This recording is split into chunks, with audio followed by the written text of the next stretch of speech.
Dengan saya, Zahra Fadila Alfi.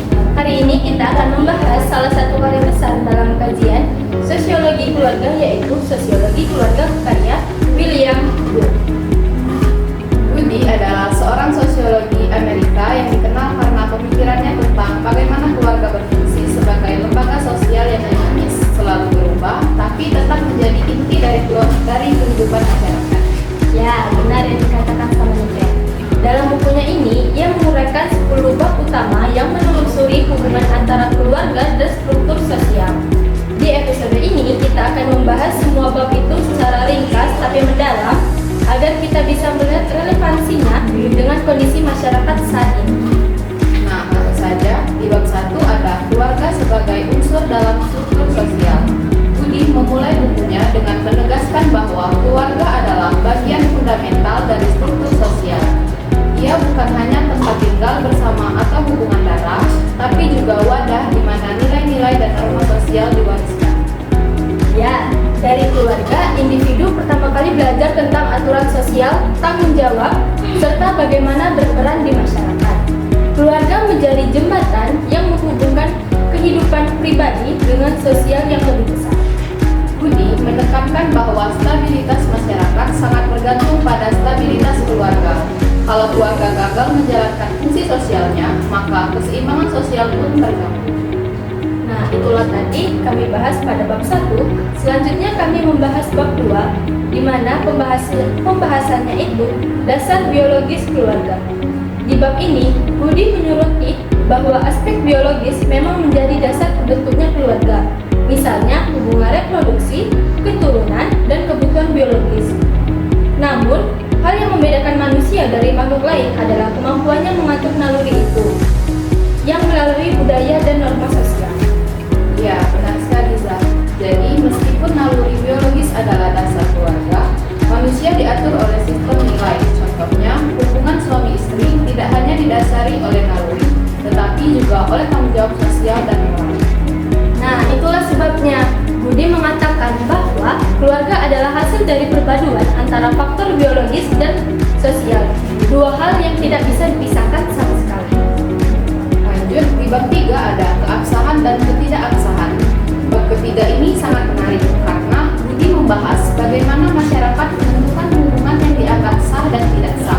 Keabsahan bukan hanya soal hukum, tetapi juga tentang legitimasi sosial dan budaya. Misalnya nih, dalam beberapa masyarakat, perkawinan yang sah hanya jika memenuhi aturan adat atau agama tertentu. Sementara di masyarakat modern, hukum negara menjadi acuan utama, tapi norma sosial tetap memegang peran dasar. Nah, hal ini menunjukkan bahwa konsep keluarga sah sangat bergantung pada konteks budaya dan waktu. Keluarga dalam pandangan Goode selalu menyesuaikan diri dengan sistem nilai yang berlaku di masyarakat. Kita lanjut ke bab 4. Di sini bab 4 membahas tentang pemilihan jodoh dan perkawinan. Bab ini membahas bagaimana proses memilih pasangan yang tidak pernah sepenuhnya bersifat pribadi. Goode menjelaskan bahwa faktor sosial seperti kelas, pendidikan, dan agama sering memengaruhi siapa yang akan dinikahi pada seseorang. Nah, ia juga memperkenalkan konsep homogomi, yaitu kecenderungan seseorang untuk memilih pasangan yang memiliki kesamaan latar sosial. Namun, Goode tidak menolak peran cinta. Dia menganggap cinta sebagai ekspresi modern dari kebutuhan sosial dan emosional manusia. Dan yang menariknya lagi nih, Goode menyebutkan bahwa di masyarakat modern, pernikahan cenderung lebih didasarkan pada pilihan pribadi. Tapi tetap saja tekanan sosial tidak hilang sepenuhnya. Ada ekspektasi keluarga, ekonomi, dan status sosial yang ikut membentuk keputusan itu. Oke, di bab 5 ada bentuk-bentuk rumah tangga. Goode kemudian menjelaskan perbedaan antara keluarga besar dan keluarga inti. Keluarga besar biasanya terdapat pada masyarakat tradisional atau agraris, di mana solidaritas dan gotong royong masih sangat kuat. Sementara keluarga inti berkembang masyarakat industri, lebih kecil, tapi lebih mandiri. Namun, Goode juga menjelaskan bahwa modernisasi membawa tantangan baru, individualisme, jarak emosional, dan resiko ketersaingan. Ya, ini yang membuat menarik. Keluarga modern seringkali efisien secara ekonomi, tapi juga kehilangan fungsi sosial seperti hidup hubungan emosional lintas generasi. Di sini, Budi seolah mengajak kita untuk menimbang antara kemajuan dan nilai keluarga tradisional. Kita lanjut ke bab selanjutnya. Pengelompokan keturunan yang diatur. Bab ini membahas sistem kekerabatan seperti patrilineal, matrilineal, dan bilateral. Budi menjelaskan bagaimana sistem menentukan arah garis keturunan, warisan, dan tanggung jawab sosial antar anggota keluarga. Nah, dalam sistem patrilineal, keturunan dan harta mengikuti garis ayah. Sedangkan dalam sistem matrilineal seperti di Minangkabau, garis ibu menjadi pusat identitas keluarga. Sedangkan bilateral sendiri menggabungkan kedua sisi dan lebih umum di masyarakat modern. Menariknya sistem ini memengaruhi pola kekuasaan dan kedudukan gender di dalam keluarga. Budi melihatnya bukan sekedar struktur, tapi juga refleksi dari nilai sosial hidup dalam masyarakat. Nah, di bab ke-7 ada fungsi hubungan suami istri dan orang tua. Budi membahas bagaimana hubungan suami istri dan orang tua anak berubah seiring perkembangan zaman. Di masyarakat tradisional, peran suami dan istri sangat dibedakan, tetapi modernisasi membuat peran itu menjadi lebih fleksibel. Budi juga menyoroti munculnya perempuan di dunia kerja dan bagaimana hal ini mengubah struktur kekuasaan dalam rumah tangga. Budi menyebut, meskipun peran menjadi lebih setara, seringkali muncul konflik antara tuntutan karir dan keluarga. Nah, pandangan ini terasa lebih relevan sampai sekarang. Kita masih melihat banyak keluarga yang berusaha mencari keseimbangan antara peran domestik dan profesional, sesuatu yang terus menjadi isu global. Nah, kita masuk ke bab 8 ini, Ken. Di bab 8 ini ada stratifikasi. Di bab ini, Budi mengaitkan keluarga dengan sistem stratifikasi sosial. Status sosial seseorang seringkali diwariskan melalui keluarga dari pendidikan, pekerjaan, hingga jaringan sosial. Nah, keluarga berperan besar dalam mempertahankan atau mengubah posisi sosial anggotanya. Misalnya, anak dari keluarga berpendidikan tinggi cenderung memiliki akses pendidikan dan karir yang lebih baik. Budi juga menyebut ini sebagai reproduksi sosial, di mana keluarga menjadi alat untuk mempertahankan struktur sosial.